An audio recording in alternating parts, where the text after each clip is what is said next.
Hey guys, today I want to talk about 10 keys to mastering an American accent. Now, let me just preface this by saying that accent is not everything. Even in America, there are so many different kinds of accent. There is no one accent that's superior than the other. However, I do realize the benefits of having an American accent. First off, it gives you more confidence, and second of all, a lot of people don't realize this. You actually have a better time and easier time of understanding Americans. So without further ado, let's get right into it.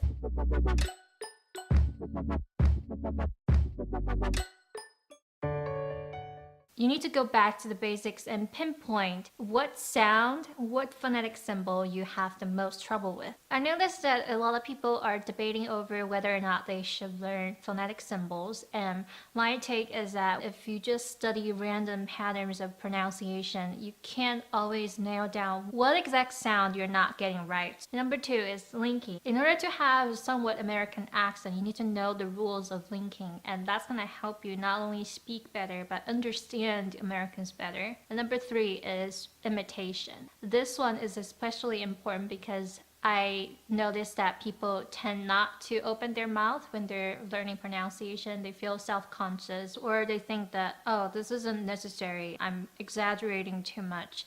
But actually you have to imitate, and one way to ensure that you open your mouth is to use the app on your phone. If you have an iPhone, it's called Voice Memo, to actually record your sound and compare your own version to the native speaker's version. And now let's talk about the 3 tools you can use. Number 1 is the Loman Monolingual Dictionary app. Gives you pronunciation of not just the word, but the sentences. So you can hear the linking, you can hear the speed, the tempo. Number 2 is English songs and American television.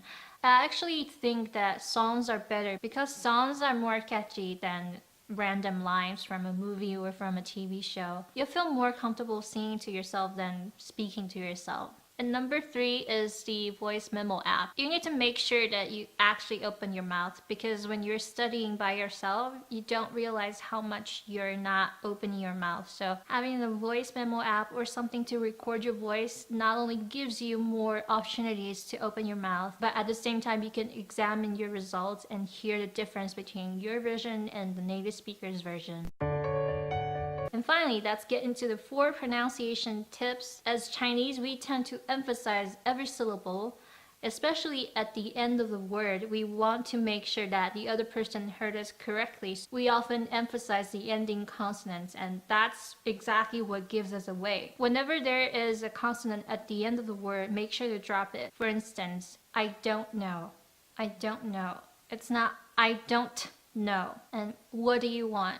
What do you want? It's not what do you want. Number 2, turn T into D. Words like matter, metal sound very different from their spelling. And the reason is Americans pronounce T almost like it's a D. So you can say, oh, it doesn't matter.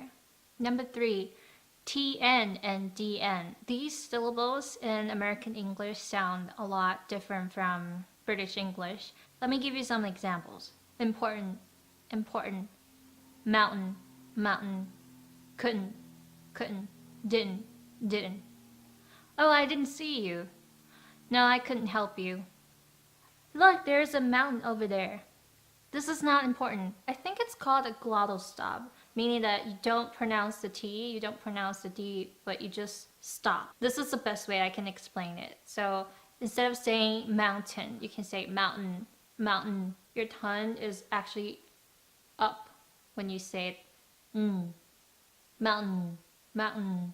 Number 4. This is one of the rules of linking. You need to combine consonants and vowels together when you link. For instance, what are you doing? What are you doing? So the T and R are connected. So what are. 2 words sound like 1 word. What are you doing?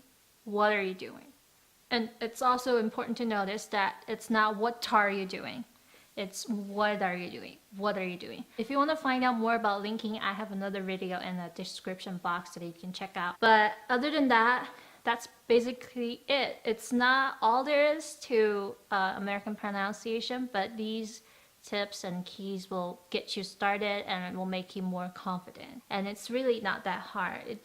You just have to repeat a lot. I think the greatest way to practice your pronunciation is to actually sing. Because when you sing, you have to match the tempo. If you don't connect the words, if you don't link the words together, you can't possibly match the tempo. So it kind of forces you to perfect your pronunciation and linking in general. And remember, accent is not everything. I hate it when people just focus on one thing.